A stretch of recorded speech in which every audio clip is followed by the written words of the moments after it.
malaman din na hindi rin off the hook dito ang presidente mismo. Kasi ang presidente kailangan ng kanyang pirma approve yung national budget. Kasi pag na-approve na ng BICAM, no, yung Joint Committee ng House and Senate, kailangan pa rin ng pirma ng Pangulo ng Pilipinas bago ma-approve itong national budget na ito bilang GAA. Oo. So, kabit din dito ang Pangulo, no? Ika nga. Kasi kung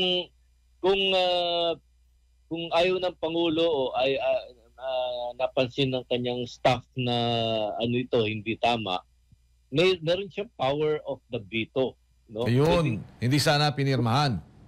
Yeah, para ibabalik uli sa Congress, no? Para amendahan bago niya approve, no? Amendahan muna para i-revise nila, gano'n, no? Kaya talagang outright na hindi pwede mangyari dito kasi kung ibabalik eh. So, yun ang doon sabit sa Pangulo kasi pinirmahan niya eh. Pinirmahan din niya bago maging final na GAA, General Appropriations Act. Baka po ang pagtatama ho ngayon